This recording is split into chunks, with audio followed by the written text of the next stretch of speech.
Well, Pope Emeritus Benedict XVI has released this 6,000-word document in German, and we have the English translation. Everybody's been hitting us up on Twitter. Hey, you going to do the Pope Benedict document? And yes, we are. So today we're going to go through not every single word because it is rather long, and that'd be a very long show, pushing 3-4 hours. But we are going to hit some of the highlights and give some of our reflections on the entire theme, but also some particular passages. I'll just begin, and then I'll hand the mic to Tim. But I'll begin to say I was pretty sad reading this, disappointed. But as I read it, I just thought to myself, this confirms everything I've come to know and believe about Ratzinger / Benedict over the past, well, since the Summer of Shame, really over the past 8 or 9 months. So, you know, I think so many of us, I'm a convert. I came into the church during Pope Benedict XVI's pontificate, and I think we all wanted a great super pope. We wanted a daddy so bad. We thought he was Pope Pius X, but he's not. Tim, what do you think? What were your initial thoughts? Well, it's all about expectations. And for me, once I'm disappointed, of course, there's such a thing as reconciliation, penance, and penitence. But with regard to Pope Benedict XVI, or whatever you call him, my hopes were dashed at one point. And so my expectations, anything forthcoming from Pope Benedict, are much lower. Thus, that alters radically, as you know, you and I have virtually the same hopes for any document coming out of anyone with authority in the church. But my that means that the implications are different for what I say I think about something like this. I'm just happy that he addresses homosexuality at least once or twice and says that this has something central to do with the climate of ephebophilia, pederasty in the church. With that being said, yeah, I mean, pretty much, obviously, everything you said. But I feel less than, it's not a complete whiff as long as he mentions homosexuality. For me at this point, that's the litmus test. That's the gut check. So, you know, I also like this term. I like that he refers to physiognomy. Maybe he's a Nathaniel Hawthorne reader. Scarlet Letter. People looked at, that's a $20 word, and he talks about the physiognomy of the 1968 revolution. So we'll talk about that in due course. Yeah. But yeah, with all that said, pretty much it's probably the same disappointment you mentioned with regard to his closing notes. The way he typifies his relationship with Francis, that's no good. That's a big part. Before we get into the text, this document's been out less than 24 hours, and it's interesting to see how it's being received. You know, you just go on social media, you read the comment boxes where this has been posted, and it varies. It does. It's amazing to me that there are still so many people out there who still believe up into this moment that B16 is going to save the day. Yeah. There's so many people who deep in their heart, like, man, things in their Pope Francis are so confusing, so troubling, so bad that eventually, like in an old Western, up on the horizon on his white steed will ride in Benedict with his red shoes. Yeah, the old sheriff who got run out of town, he'll return. That's right. And he'll have his posse with him, tombstone style. Yeah. I understand that. Of course. But you read this document, and again, there are great moments in it. There's shining lights, but then you just kind of realize, and some people are saying, well, there's no way he wrote this. This is not what he would have written. I read a lot of Ratzinger in my time, maybe not as many as most, but this reads to me like Ratzinger. Could be proven wrong, but I was like, this is Benedict. It has his rhetorical flourish. It's very methodical. He speaks in a very clear way. He's like 1, 2, 3, He bullet points his ideas. I mean, I've heard people say when you have a conversation with him, either in Italian or German, he speaks in paragraph chunks. He even takes a moment to reflect, and then he'll speak, and it'll be outline format. And I see that in this document, so I think he really did write it. And I think that this document gives everybody a real insight into who Ratzinger Benedict is. And you see this sort of, yeah, everything went bad in the 60s, but Vatican II was still kind of really good, guys, right? I mean, Vatican II is still okay. He's still holding on to that. And that's just Ratzinger, man. That's just Ratzinger. Yeah, look, we don't have the information to make some of these calls that people in, generally speaking, I think the correct headspace in the Catholic world live, that they want to assume that we are. In other words, that some questions, and neither you nor I mind a bit of reasoned, calculated speculation, do we? But some headspace is beyond, you have to be agnostic on. If you're a good scholar, if you're a good, clear thinker, you know you need certain premises even to go speculative.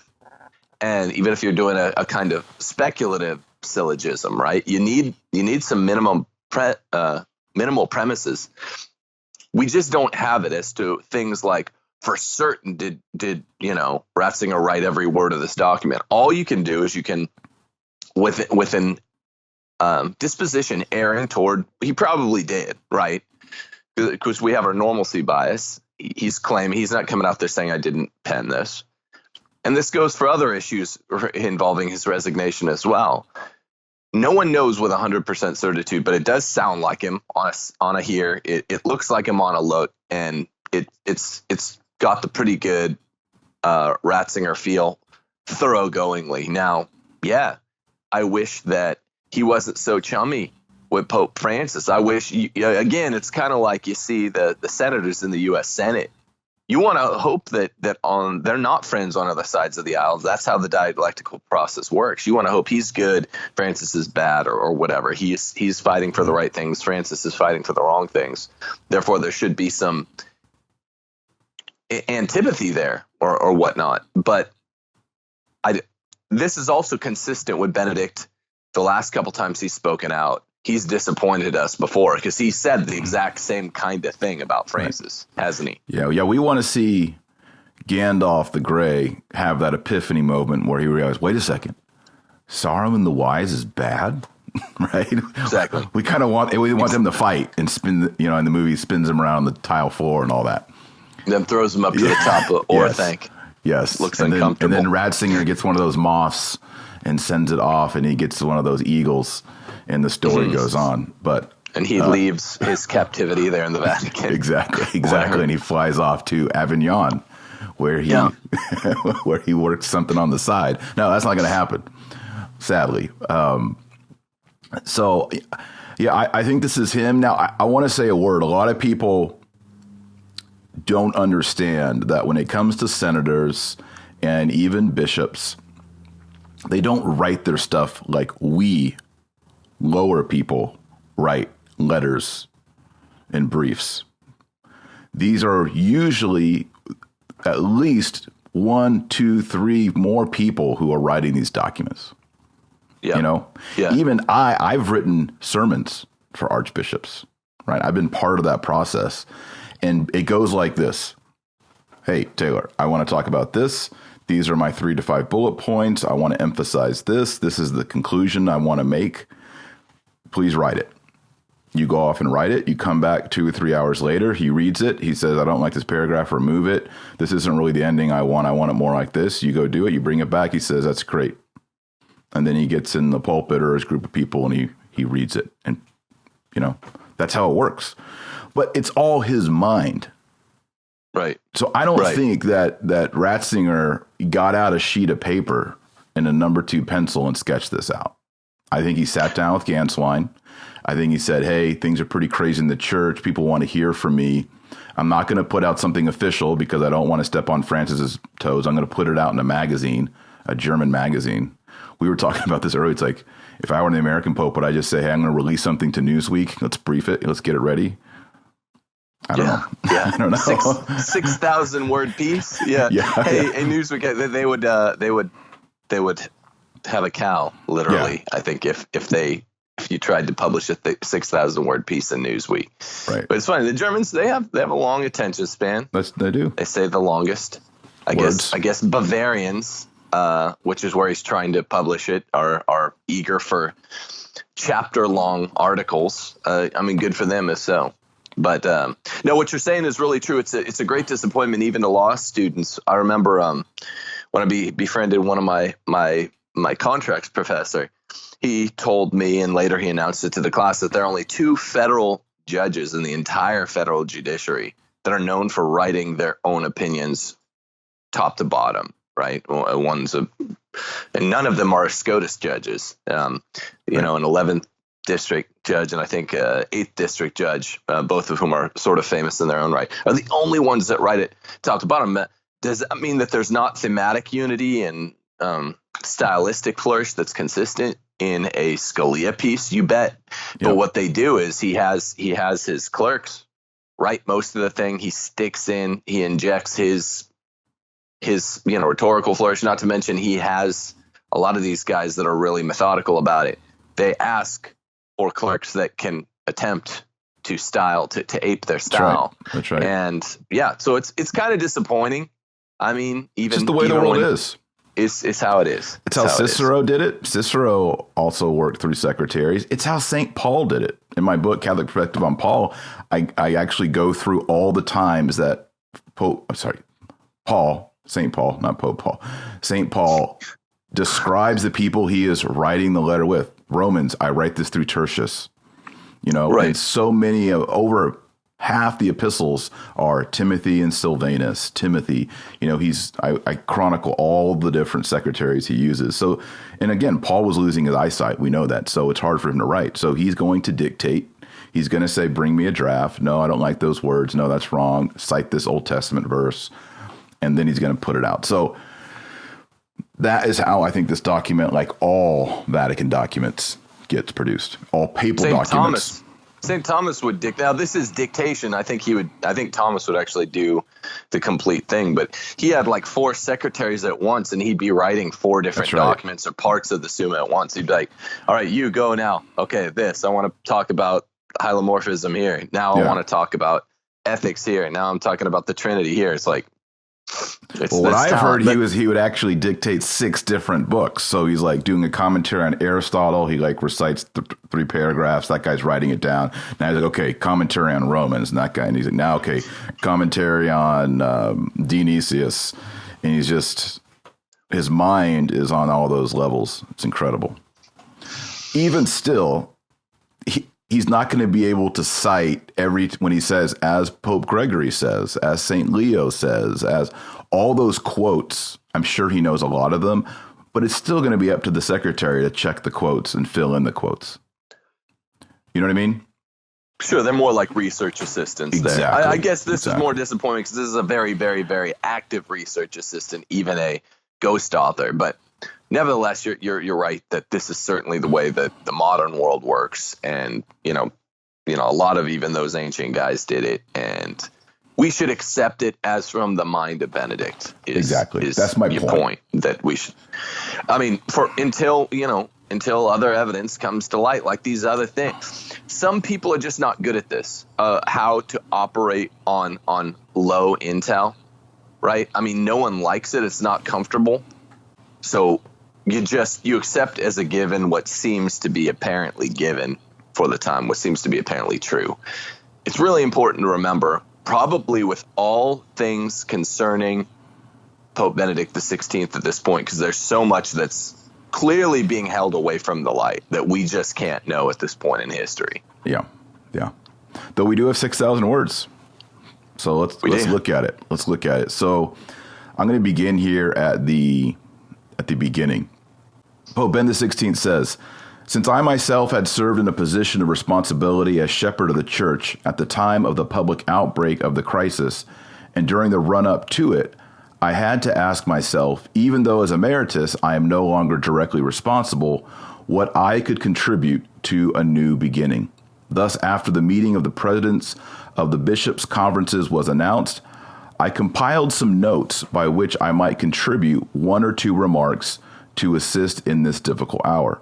Having contacted the Secretary of State, Cardinal Parolin, and the Holy Father, Pope Francis himself, it seemed appropriate to publish this text in the Klerusblatt, a monthly, and this is hyphenated, a monthly periodical for clergy in mostly Bavarian dioceses.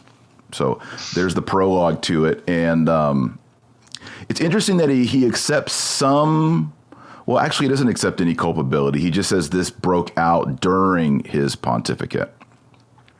And then the part that kind of made my head slump from the very beginning as I read this was, he says, even though as emeritus, I am no longer directly responsible. What's that That's about? like an asterisk. That's that asterisk saying, it's almost like an SNL skit. Yeah. When they're playing somebody, by the way, I'm Cher, and the actress playing Cher keeps saying, that's because I'm Cher. Yeah. It's like he keeps going back to, this is a horrible situation, which, by the way, I'm not responsible for anymore. Right. Anyway, I want to help out, but I don't have to because I'm not responsible. It's like, bro, just pick a lane. You either care and you're either accepting headship of the church or not. Yeah. And, for all of our resignionists out there, here he is again, even though as emeritus, I am no longer directly responsible. And I wonder what the German is. They're like, are you tangentially responsible? Are you relatively responsible? Or are you just not directly responsible? But he says, what I could contribute to a new beginning. What does this mean?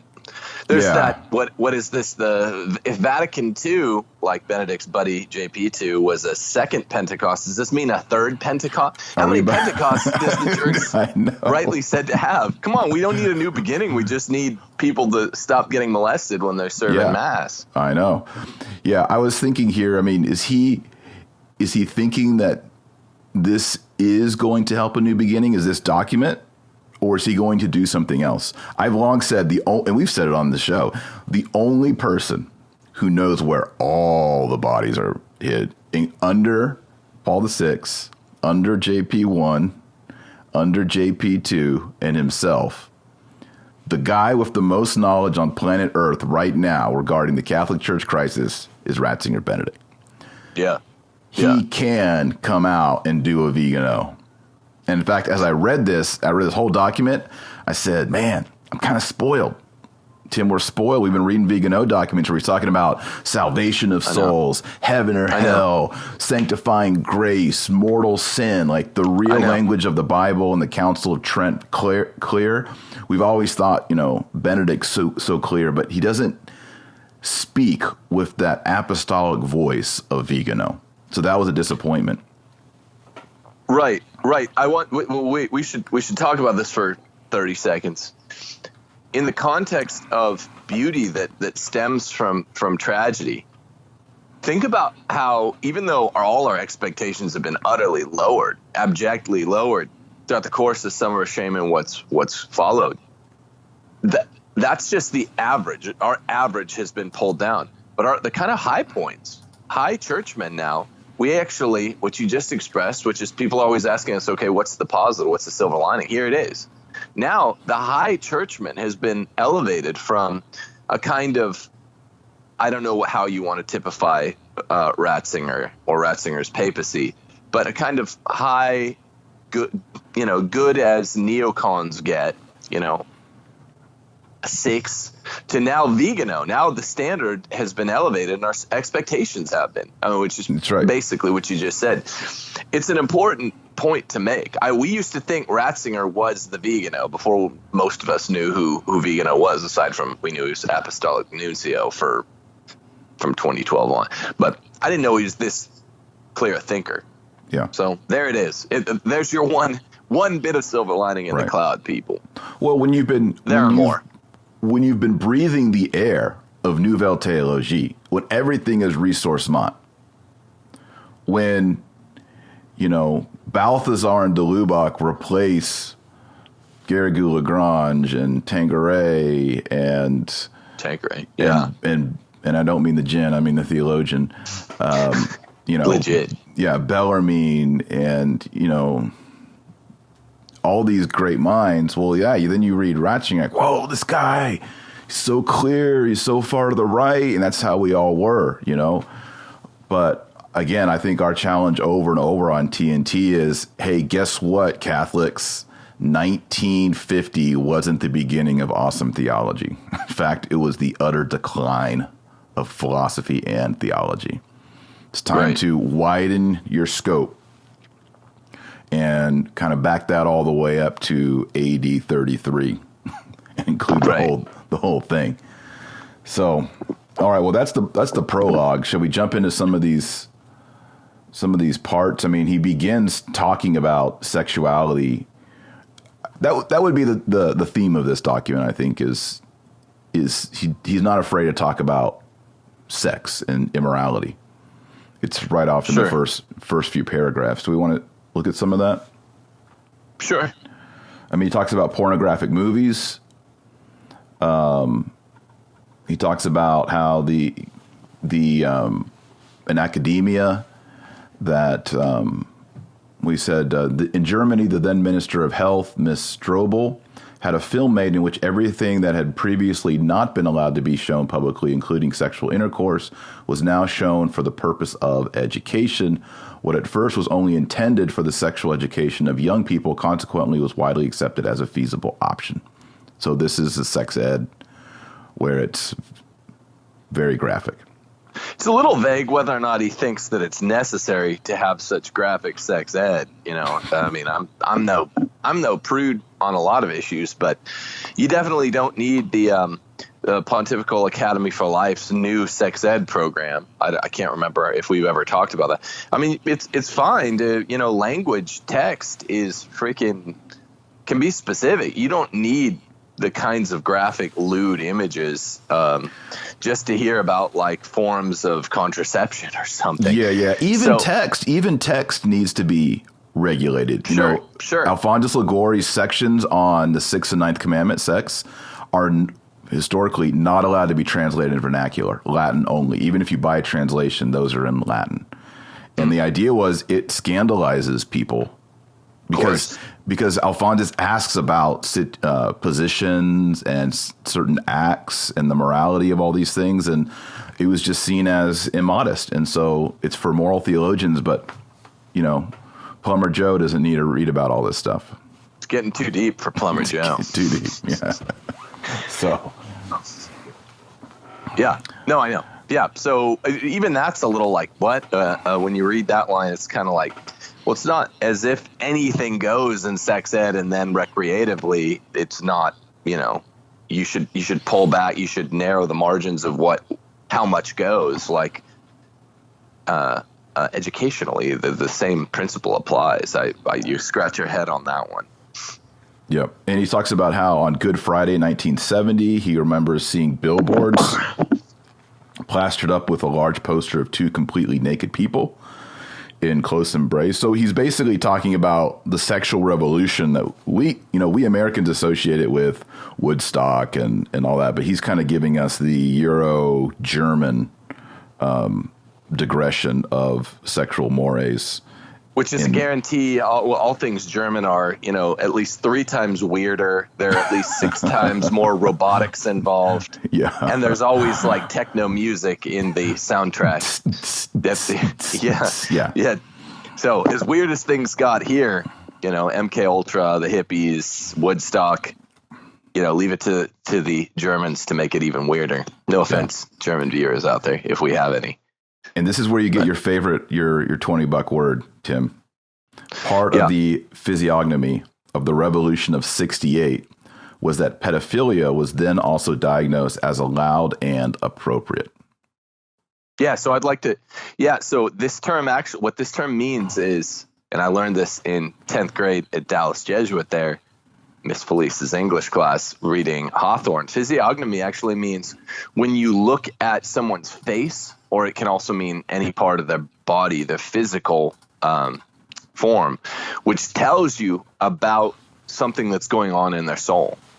So when he's talking about the physiognomy of 1968, the reason that this is laudable, Benedict, the parts of him that I really still appreciate.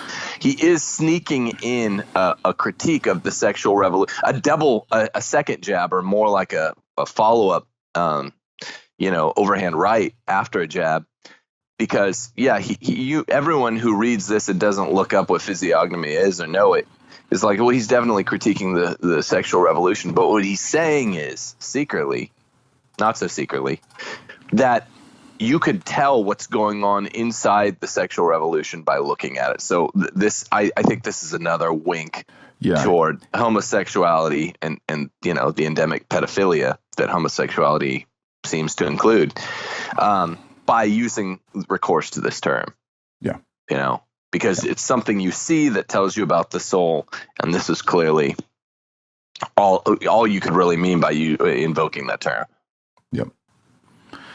Yeah, I mean, he right before that, he mentions again, this is why sex films were no longer allowed on airplanes, because violence would break out among the small community of passengers. It's like, wait, they were ever allowed on airplanes? It's like, what kind of German airplanes are these? Lufthansa? Lufthansa? What kind of shows were on Lufthansa in the 60s and 70s?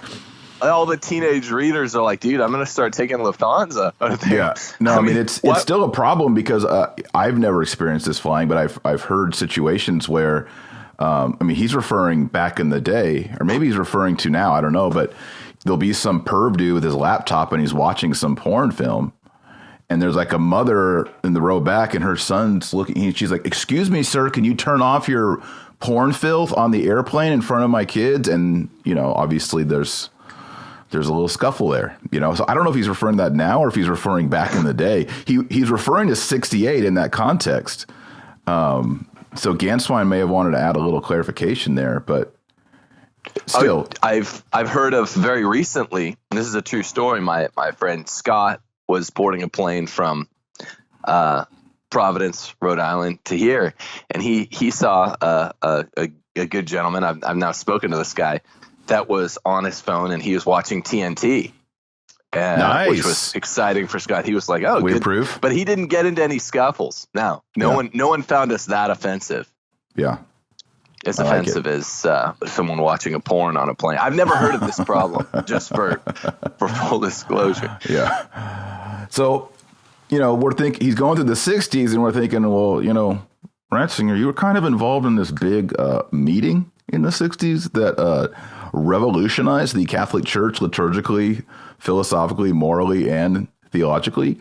Are you going to say anything about that? And then he says, until the Second Vatican Council, Catholic moral theology was founded on natural law, while sacred scripture was only cited for background or substantiation.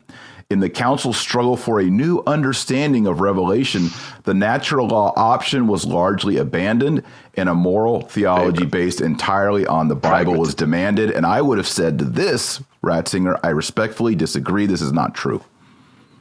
They did not at the council.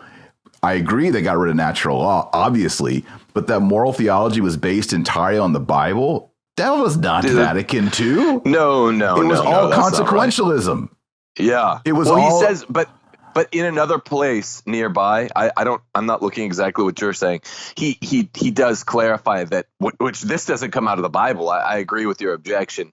But he says that it switched from natural law to pragmatism, which is correct, which is consequential. Correct. But I'm like, you don't get pragmatism out of the Bible.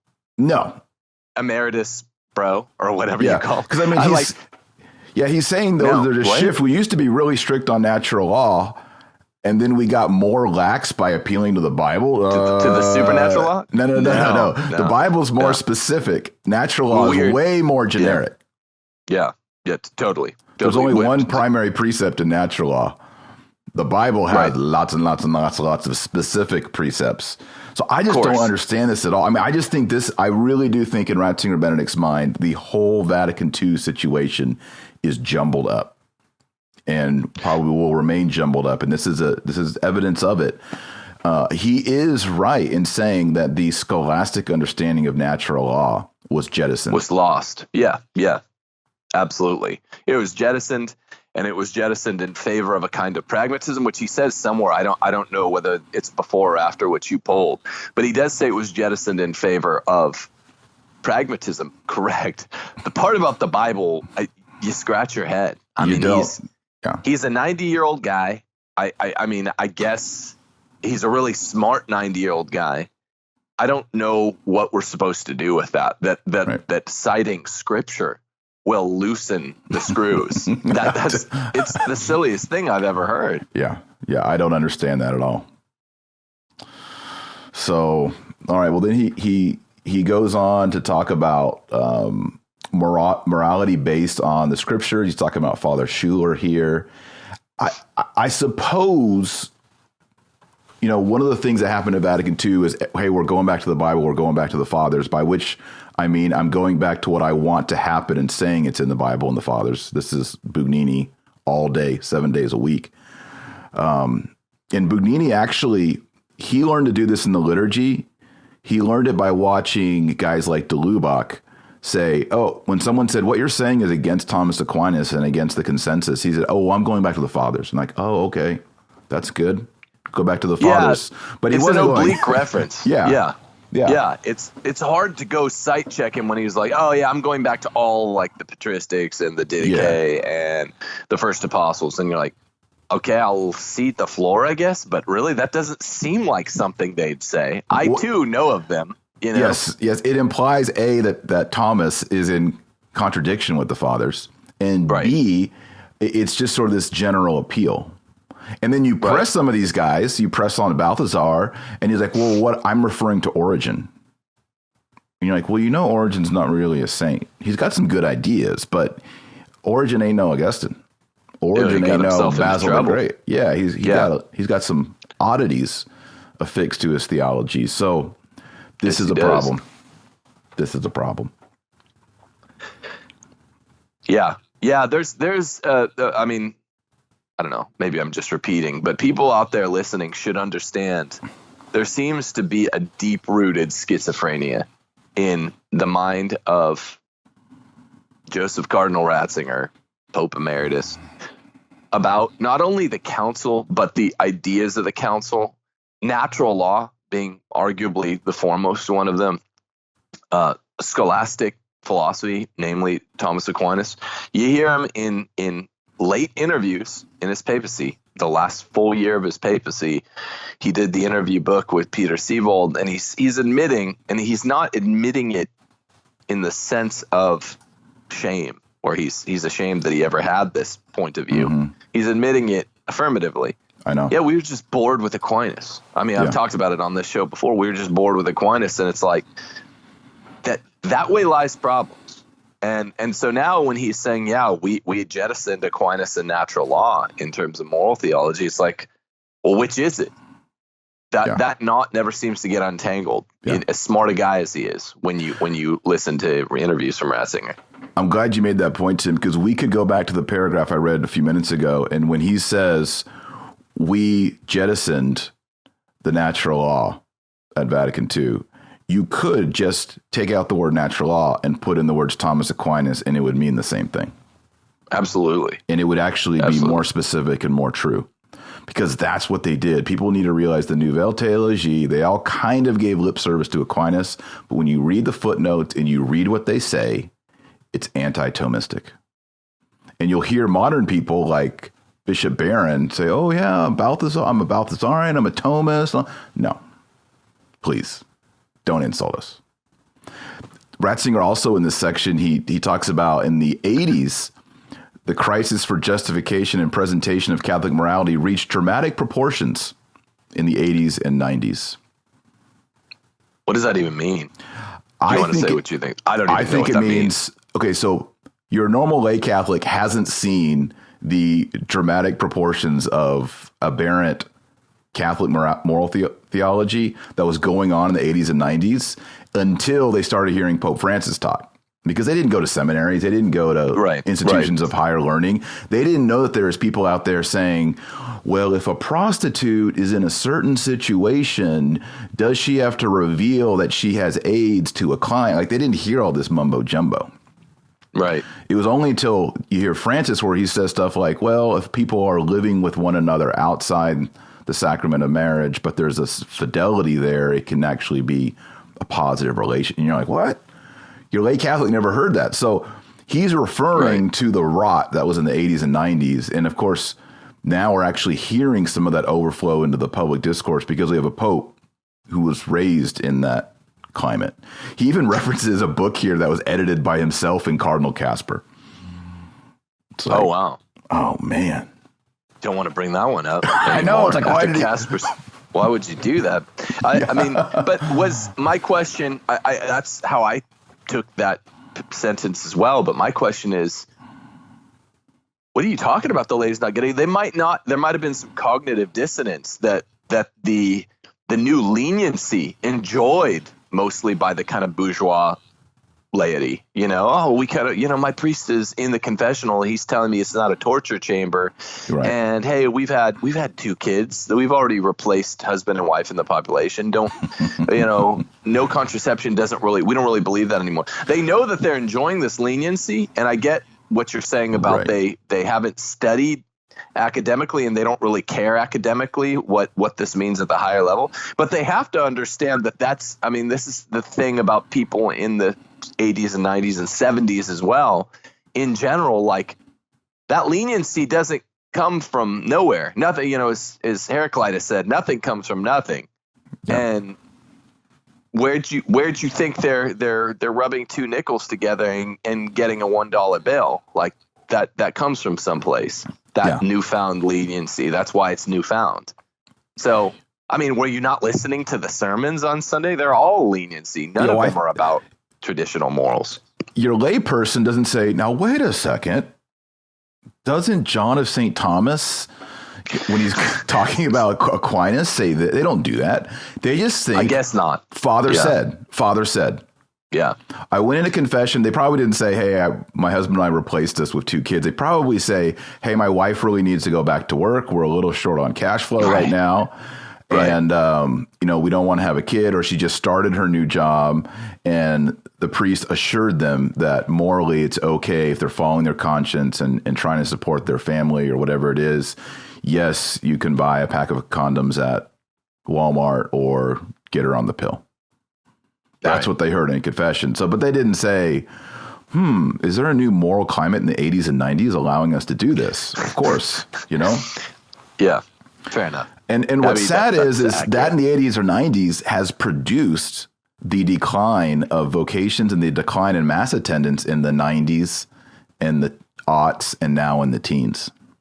Right. And the sexual crisis, which, thanks be to God, Ratzinger Benedict does connect it to and recognize it. I mean, we have to get out of our chairs and give a clap that he is connecting all this mumbo jumbo moral theology to homosexuality, pederasty, and pedophilia in the priesthood. I mean, we gotta, it's not just saying clericalism. He's actually connecting the dots. And for that, Benedict, our hats are off. Yeah, I addressed that in my opening, right? It's like, look, he does not, it's not a pure whiff here. You can say, like me and you are talking about a lot off air. It is really weird, even on Catholic Twitter, even in conservative Catholic Twitter or whatever, the blog world of conservative Catholics, there's still a wide berth, right? In terms of, so-and-so says, typifies or characterized this way, so-and-so characterizes this way. There's still a wide spectrum, as there always will be. Reasonable minds differ.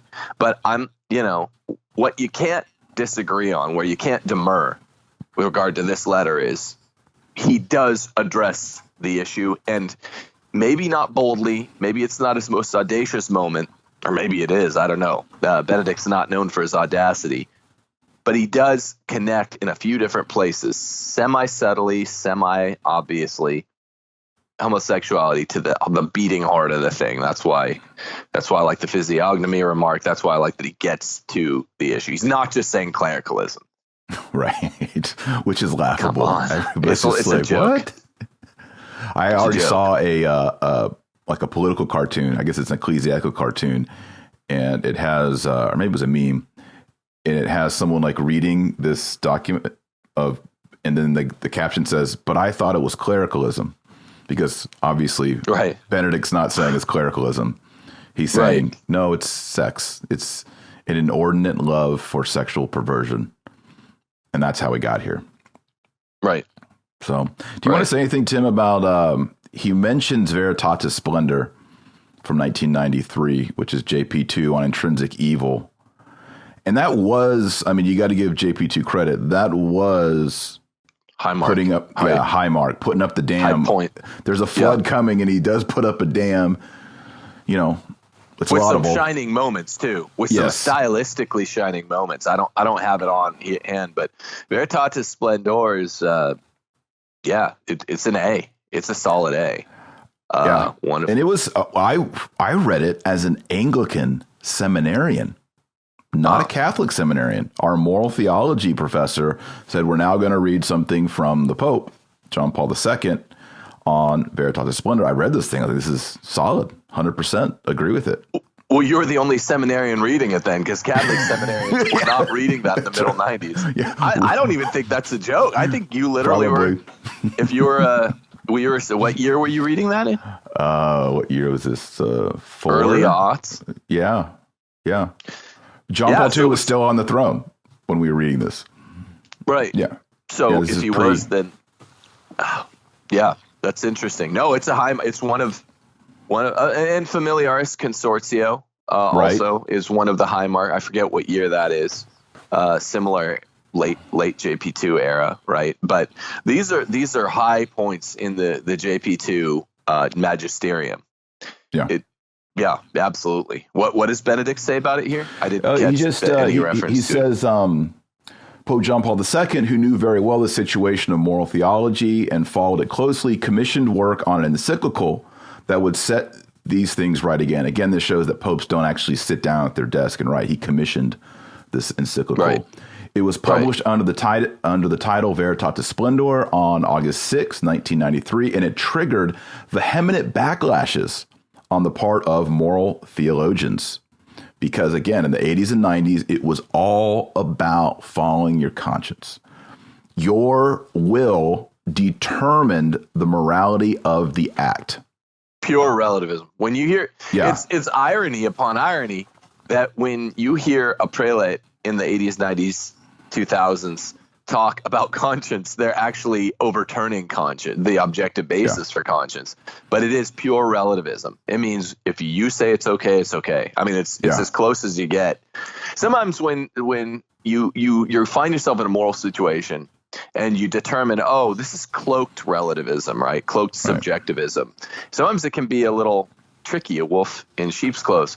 But when you hear a prelate now talk like this, it's the most naked relativism outright. This and situation ethics is like, that's just relativism. Yeah. Which again was, Benedict opposed this. For all his schizophrenia, he opposed it. Remember, the dictatorship of relativism is the greatest danger to the world. So hats off to Benedict on this. Absolutely. Yeah. In Pascendi by Pius X, he explicitly states that liberalists, heretics, they say the Freemason teaching, but they cloak it with some Catholic verbiage. So really, instead of saying, hey, we believe in relativism, do what you want, they say, hey, well, just follow your conscience. They use a Catholic language, which in Catholic moral theology, conscience is very, very, very important. But if you read Thomas Aquinas, I did a podcast on this like 2 years ago on Casper, on conscience. Thomas Aquinas understands conscience as sort of like a smoke detector in your house. When the smoke reaches a certain level, it's and it goes off. And you're like, okay, I now have to make a moral decision. It's more of an alarm.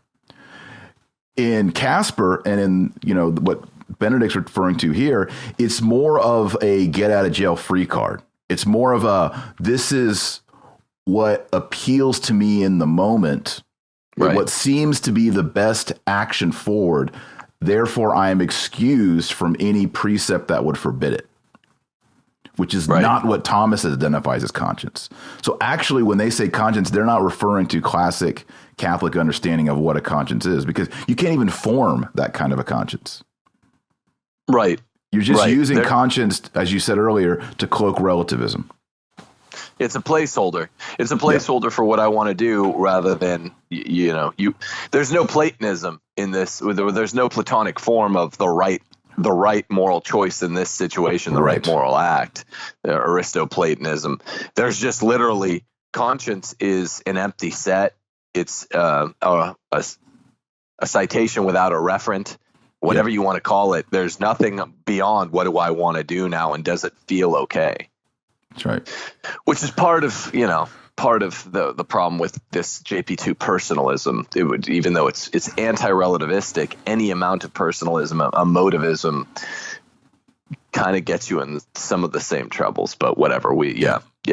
Well, so I mean, Veritatis Splendor, JP2 says there are intrinsic evils. In other words, it doesn't matter what you think in the moment or what you think is the best out of 5 options available to you.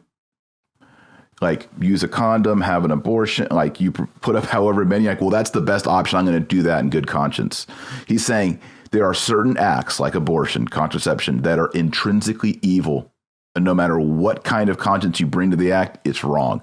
That is what made moral theologians, liberal, heretical moral theologians, go through the roof. This is why they rejected Veritatis Splendor. Because it's Aristotelianism. See, liberal moral theologians would have loved Aristotle's virtue ethics if he hadn't said that there are innate evils. Now, for non-innate evils, for contingent evils, you have to use prudence, phronesis, to determine, okay, in some situations this isn't evil, it's just contingently evil. But Aristotle specifically says there's no median way, there's no middling way ever to commit adultery. And he says there are other cases like this. This is what Thomas will call, malum in se or whatever. And yeah, the rest of Aristotelianism would be very befitting because it's all about picking the middle in the situation. The rest of Aristotelianism, without the acknowledgement of innate moral evil, would probably be very fitting for the Nouvelle Theologie and after the Vatican II moral theology. But he said it. JP2 did pick up on it, was keen to pick up on it, and there are just some places you can't go, and it's 10 Commandment type behaviors. Yeah, that are wholly proscribed. Yeah, especially 6th and 9th, 10th commandment actions. On the 10 commandments, there's a really important point, since we're on moral theology. The negative commandments are unconditional. They're absolute. They're always, you can't, this is what an evil in se is. You can never do them. Whereas the positive commandments, right? You always, this is one of the tricks of the Vatican II people. They're not unconditioned, right? Like, so love your neighbor.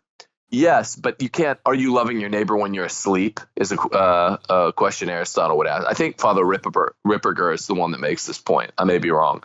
The positive commands, where it's like, go do the kid. Are you really worshiping the Lord as you sleep? It can't be all the time. But the negatives, that's by nature what a negative is. You can not do something ever all the time. Right. It's impossible to affirmatively do something all the time. Right. And the great trick of post-Vatican II, post-conciliar moral theology is just say, forget all these should nots. What we really ought to do is go love, which can include loving, right? I mean, that's why they love it. They're like, what you really need to do is quit focusing on all these petty little rules, sexual rules. They sound like Richard Dawkins. God isn't petty, they'll say. They'll tell you in the confessional. God isn't petty. Our new God, Richard Dawkins, tells us this, that the old God, the God of the Hebrews and then the Christians, he's not petty. What he wants to see is your love for him, but really even more important than this is your love for fellow man. What can you do? And they're perfectly inverting the meaning of the 10 commandments. No, the negative ones are really in this ontological way. They're more prime because they're unconditional. Yeah. The positive ones are like, do this when you can, when you're awake, and it should be an emphasis, but you can't do it all the time. It's an important thing. And anyone who's ever been in like a family squabble with maybe some family members who don't know the church, you're trying to throw real stuff at them, they'll throw this at you like, well, you're just not being loving. It's like, yes, but you're actually violating the 6th or the 9th or whatever I'm telling you not to. And they're like, you're judging me. Aren't you violating the most important rule of all? No, you're violating one of the negative commands. Yeah. And you feel this and you hear it in confession. I went to confession last night at the mission at the Fraternity of St. Peter. Man, that priest, he preached on hell. My gosh. I was like, I don't want to go to hell. It's so bad. He talked about being at a high school bonfire and it was so hot. It was at the end zone. You couldn't get closer than the 70-yard line. And he was sweating. And he was like, how could I even be in that fire forever? You know, and he was just talking about all these people who die young and die random and heart attacks. And I was like, I'm going to go confess all my old sins right now. You know, I do not want to go to hell, you know? Right. And you go to confession. I went to confession and I was very specific. It went through, it went pretty fast. And he was very specific in response, gave me absolution. I'm on my way. But I've been to confessions where it'll be like, well, you know, don't worry about all those details. Just like you said, you just need to supernaturalize those relationships and then give you. Yes, I understand what that means, but it's so generic. Yeah. Like let's say I'm having a fight with my neighbor, you know, and I cussed him out or something. Not that I did this, just an example. And I confess that. He's like, well, you just need to go supernaturalize that relationship. What does that mean? Like run up and give him a hug? Did you just tell me to make love to my neighbor, bro? What do you want me to do? What is supernaturalize obviously means bring grace into it. But when you hear like a manualist type confession, it's very specific. Like, well, when you wake up that morning, make a resolution, never do that again. And if you do that, make an act of contrition or try to make a plan where it won't happen again. Oh, okay. I know what to do now. It's so helpful. And this is why when you and I were talking about the Gospel of Matthew and why we both love it a couple months back, Jesus in the Gospel of Matthew, it's so manualist because his approach is so Judaic, Matthew's, whereas you'll literally, I mean, this has happened to me. It's been a prominent part of my life the last few years. You're literally like, look, I'm requiring an apology. I'm hurt here. I'm trying to do the right thing, and I'm trying to do the right thing. Literally, people, interlocutors, Christian interlocutors will say, well, no, the Christian way is to just not to demand an apology and to just move on and to basically supernaturalize the relationship. No, that's not what Jesus says in Matthew chapter 18. He says, if your brother offends you, go tell him that you're aggrieved. If he won't hear you, because most people won't, bring one or two others along, or 2 or 3 others along. If he still won't hear you, bring the whole church. Which I don't think you bring every member of the church. Bring a priest or something, some representative, and if not, treat him like a publican. You know. So Jesus. So what's better? Scalia would always talk about this in his opinions: more specific or more general. You know, particularly to guys. Yeah, more specific. Particularly for people like you said in the laity, in the congregation that aren't even sort of interested in this the way we are. I mean, very interested in it. I mean, most people are like, just give me the. You know, the cliff notes, give me the spark notes. Right. And yeah, they know what they're doing by being general, by saying go supernaturalize it. It's like your average plumber or whatever. I'm not mocking them because I have the same response. They're kind of like, okay, so I'm off the hook. Or yes or no. Like, so I don't have to do anything. I mean, that's really that's what anyone really cares about. I mean, that could just mean pray for them. That's supernatural. Right. I mean, it's just so generic. And you know, like in the video I did on New Year's resolutions, the more specific you are, the more successful you are. The more generic you are, the less successful you are. You have to specify. Everything is in definitions, being specific. And that's just the truth. Now, moving on a little bit here, Benedict talks about how the moral doctrine of Holy Scripture has its uniqueness ultimately predicated in its cleaving to the image of God in faith in one God who showed himself in Jesus Christ and who lived as a human being. And he goes on here. So I agree with this, but there is a tendency in Nouvelle Théologie to make all morality based on conformity to Christ. And I agree that it is. However, this opens the door to, well, Holland's not really a Christian society anymore, so we should support Muslims getting tax money and building mosques and legalizing abortion and contraception and like just opening the floodgates to society because they don't have a doctrine of natural law anymore. So when you say, well, we're just going to do biblical moral theology, in a sense, you're like, well, we live in this bubble where we have morality and we conform to Jesus. That's right. But the rest of the world can just go to hell and we support that. No. That's right.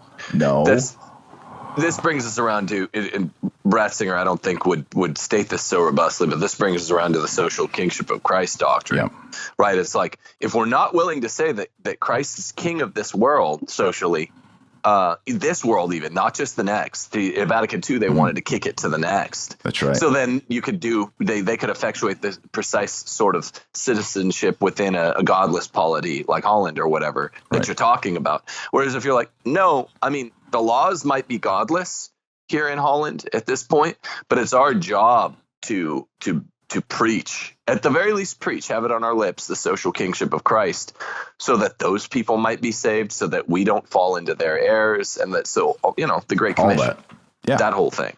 Yeah, the whole Great Commission, like the exact words that Jesus said before he ascended into heaven. Right. Like his final parting words. That's kind of important for the Catholic Church. And instead we have a pope saying, well, don't proselytize. It's like, Great Commission pretty much told us to go out with our words and convince people to come in, not just be a good person and like, oh, wow, I like them. They're nice. Maybe I should become a Catholic. Do you think Francis, when he says proselytize, means really don't preach using force, or do you think he means don't preach at all? Because I know what I think. Yeah, because there's all those people in North Africa, all those Catholics who are forcing all those Muslims to become Catholic. Have you heard about that? Yeah, right. Yeah, they're just tying up. They're tying up Muslims and baptizing them against their will. No, that's not. Yeah. Beheading them if they don't become Christian. Like, say the Apostles' Creed or we're cutting your head off. Yeah, it's a huge problem. Yeah, so I'm really glad that Pope Francis spoke out against that great abuse that's going on in North Africa. All those it's Catholics, really brave. Yeah, all those Catholics who are forcing people. Yeah. He means going out and telling Muslims, as St. Francis said, Islam is not salvific. You cannot be saved without the blood of Jesus Christ. You receive that in sacramental baptism. Would you like to be baptized and learn more? So didn't St. Francis tell the Sultan that? Yes. He told the most powerful Muslim man that. But my priest told me that he said, you preach the gospel, but only use words if necessary. It's like, that's a lie. He didn't say that. What he did say was to the most powerful Muslim in the world, you're going to hell unless you come to the church, homie. And he said, Muhammad is a false prophet. You must repudiate him. Because Francis wanted to become a martyr. He was like, okay, now you're going to kill me and I'm going to go straight to heaven and skip purgatory. And the Sultan was just kind of laughing. He's like, you're a funny guy. Yeah. That's kind of like in Three Amigos. Yeah. He's like, I like, you're a funny guy. I like these guys. El Guapo. I like these guys. They're funny guys. Yeah, you could just take that scene, take out the Amigos, put in Francis, and you've got it there. But that's Francis, not Pope Francis. Yes, Saint Francis. Thank you for the clarification. He also says, in the old church, the catechumenate was created as a habitat against an increasingly demoralized culture in which the distinctive and fresh aspects of the Christian way of life were practiced and at the same time protected from the common way of life. I think that even today, something like catechumenal communities are necessary so that Christian life can assert itself in a new way. I 100% agree, Pope Benedict, but we have to preach for catechumens to come. Catechumens are people who are doing penance and waiting to be baptized. Right. They're not just like seekers. Showing up. Yeah. Yeah. I mean, these are people who are full in. And they're going through a rigorous process of fasting in order to be baptized. So I agree, but I just don't see anyone in the church calling for mass conversions. So we would actually have catechumenal communities. Like, can you imagine, like, you have your church going on, and then in the basketball gym next door, there's like 400 people wanting to get baptized. Right. I like it. I like it a lot. But if we're not evangelizing, I don't see that's going to happen. It ain't going to happen. Yeah. So the next section's on seminary, and I know you had before we ran tape, you had a lot of good good comments on that, where he talks about homosexual cliques These were are the money established. spots. Yeah, I mean, this part is where he shows his cards and says, "Yeah, I mean, I've known about this since the '60s." Yeah, no, he says that they form little clubs, homosexual clubs in seminary, and I mean, he condemns it. I'm looking for the exact quote here. I lost it, but he roundly and flatly condemns the idea that homosexual cliques within seminaries are a bad thing. Imagine that. He gives an example. He says, in one seminary in southern Germany, candidates for the priesthood and candidates for the lay ministry of the pastoral specialist, and I'm not quite sure what that refers to in English. It's not something I'm familiar with, live together. At the common meal, seminarians and pastoral specialists ate together, the married among the laymen, sometimes accompanied by their wives and children, on occasion by their girlfriends. The climate in the seminary could not provide support for preparation to the priestly vocation. The Holy See knew of such problems without being informed precisely. As a first step, as apostolic visitation was arranged of seminaries in the United States. This mixing still goes on. I mean, I taught seminarians at the University of Dallas. They would take my metaphysics course, but there'd also be undergrad students in my metaphysics course. Now, the seminarians were taught to sit in the front row so they wouldn't look at anybody, right? So I'd have my seminarians right there. Yeah. But, you know, there's also a couple really attractive junior college girls in that class. That's a problem. Yeah. You know, if you're a 22, 23-year-old dude and, you know, you're every day taking classes and hanging out and there's like study groups, study sessions for the final coming up. Like, hey, you got Dr. Marshall's notes. Let's meet, get a Coke, go over it. Yeah. I mean, guys get through it, but I'm just kind of, all right. I mean, I'd prefer it to be more like boot camp. Yeah. Well, I don't know. What do you think about that? Do you think some people think that's really good? It teaches them to be in a normal co-ed environment. So it's a good thing, but. No. I agree with you. I was thinking of taking it. I mean, in the context of what Benedict says here about in various seminaries, homosexual clubs were established, which more or less openly and significantly changed the climate in seminaries. I was thinking that the only rational conclusion to all these premises, yeah, of course, you know, if you're getting lots of good, holy, straight young men, you know, heteronormative young men in the seminaries, then, yeah, you avoid the occasion of sin, which are attractive young ladies.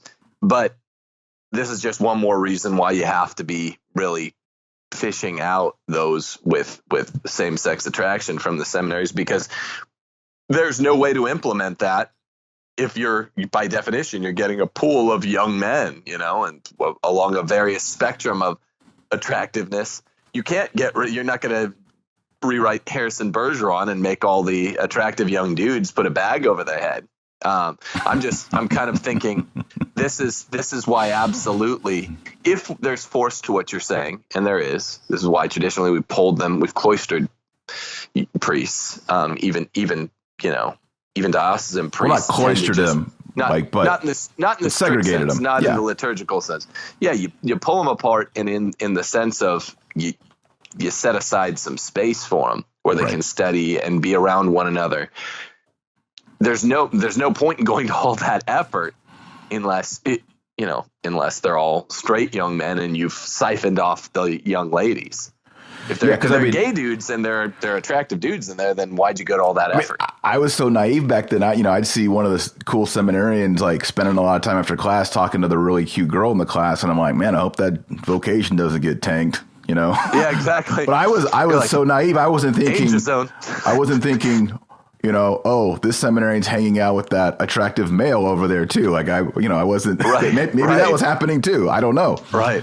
But yeah, I mean, it is the seminary structure always assumes that you have heteronormative men, and then therefore the distraction of human sexuality is largely diminished. Excised. Yeah, It's by diminished. getting rid of the ladies. Yeah. If everyone's heteronormative in the seminary, but every time you go to metaphysics class, there's that one super cute girl who talks to you and asks for notes. Now you're distracted. Right. Yeah. All it takes is one. Right. Yeah. So, but Benedict does say what I just read. I mean, he in various seminaries, and I think various he means all, or most homosexual clubs are established. They more or less openly, significantly change the climate in seminaries. That's fair. Go to St. John's in California or Carmel. It's crazy.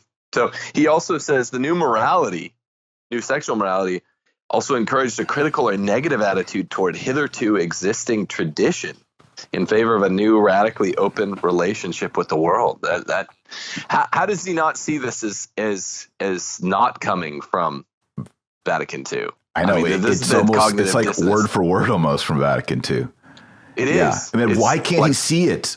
Why can't he see it? He can't. It's crazy to me. I think he's so personally invested in it. This whole thing is like Vatican II was a bad idea, but hey, it's also kind of a good idea. And I think Pope Francis, and you're just like, well, that's what the hermeneutic of continuity is all about. He's just like, you guys got it wrong. You guys got it wrong. Skilabix and Ronner and Lonergan. All of you guys, what it really said is we need to encounter the world in a new way where nothing new happens. It's like, well, why the new? Yeah. If nothing new is supposed to happen, I mean, they got it right. Right. The hermeneutic of rupture seems to be the only sensible way to receive what the council meant, isn't it? Yeah, we never talked about the hermeneutic before. Yeah, no, we haven't.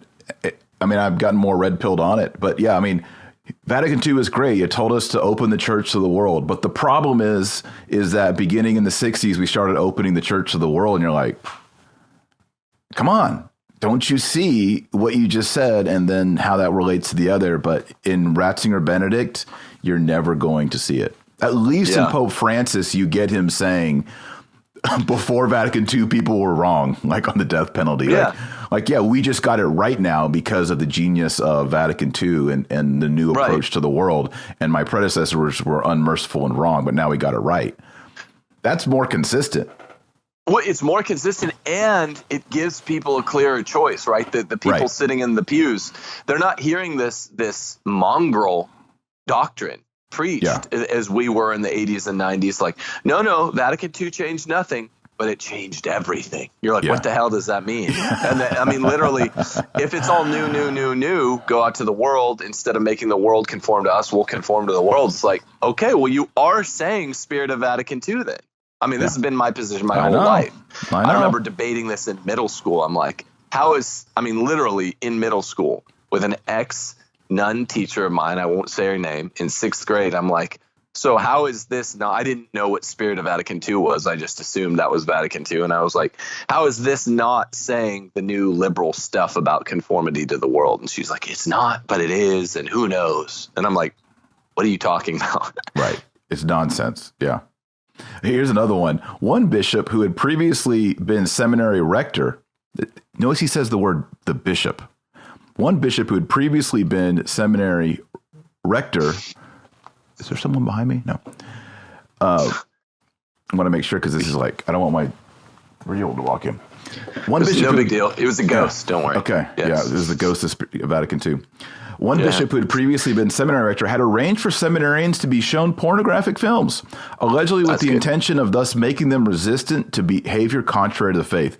Hey, guys, this stuff is really bad, and I want you to be resistant to it. So let's run the tape and watch it.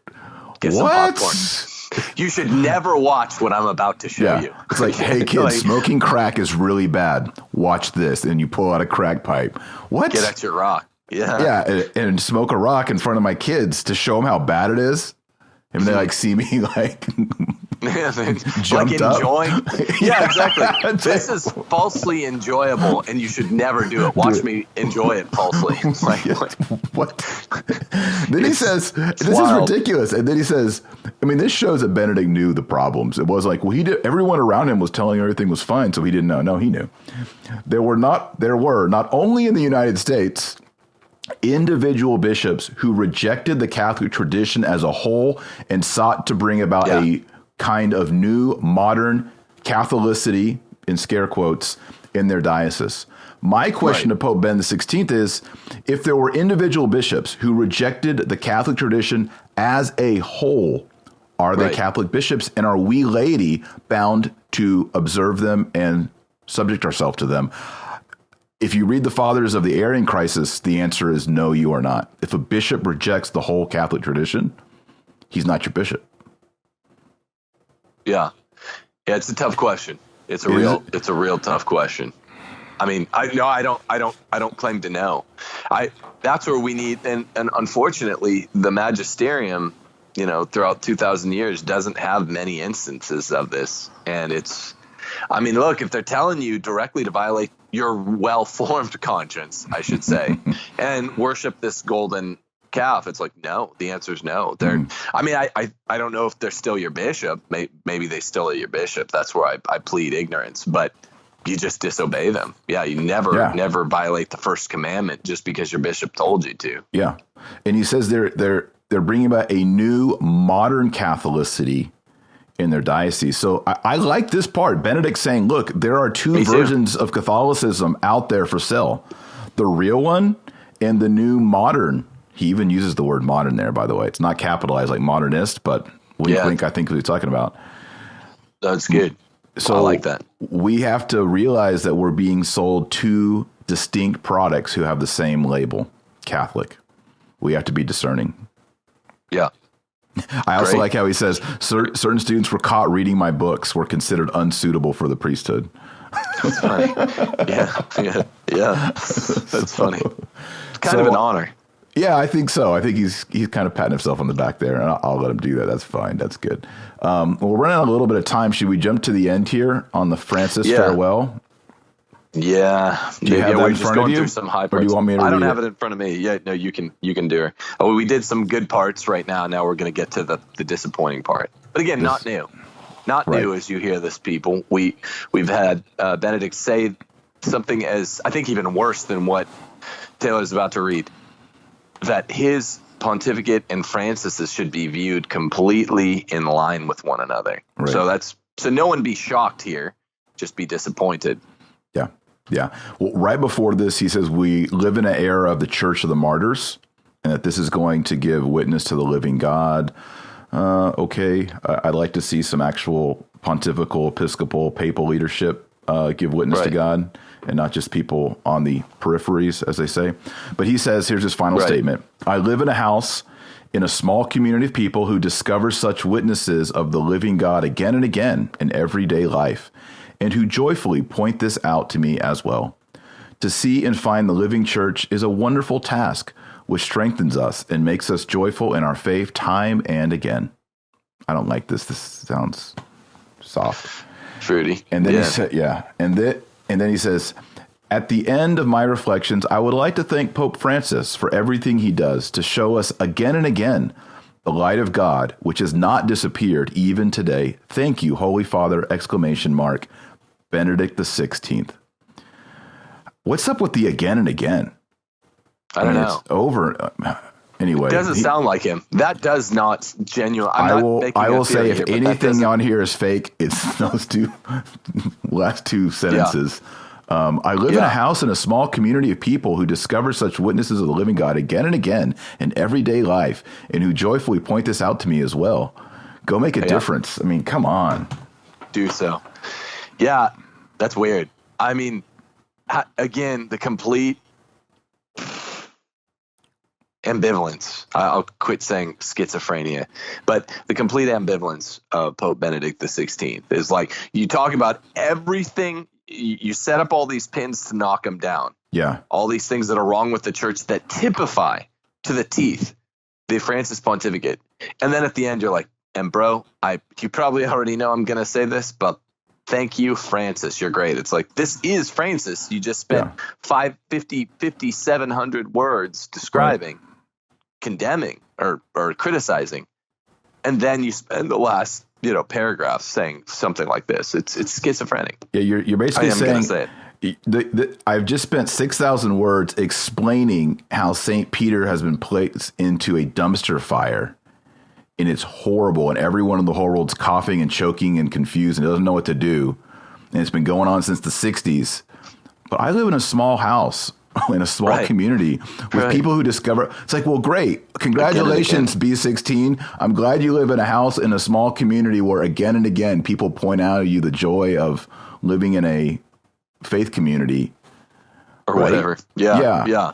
Congratulations. Because last time I checked, you were the vicar of Christ on earth, and now we're like in a dumpster fire. But congrats that you have your local small community. Right. Cool story, bro. Can you make it?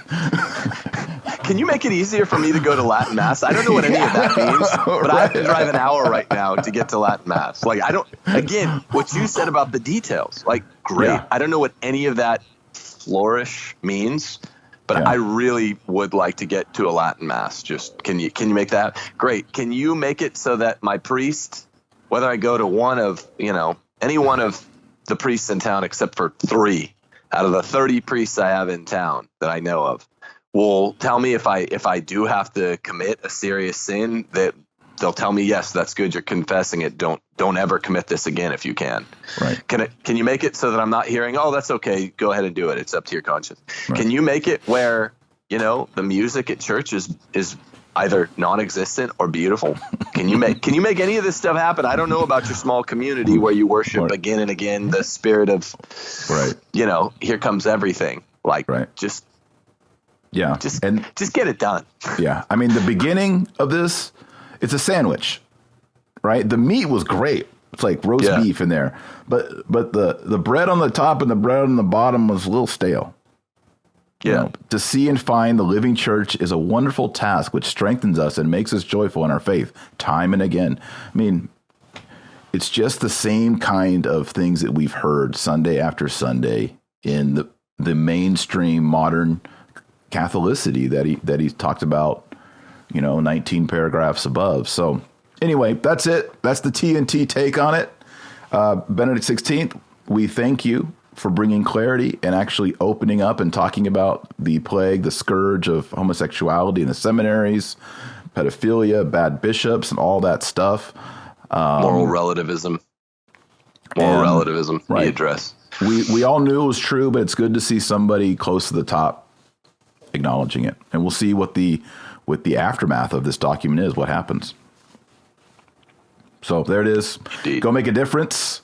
Please like and subscribe, support this channel, pray the rosary every day, pray for Benedict XVI, pray for Pope Francis. It's Lent. I'm fasting for Pope Francis. More than anything, we want to see just conversion and clarity.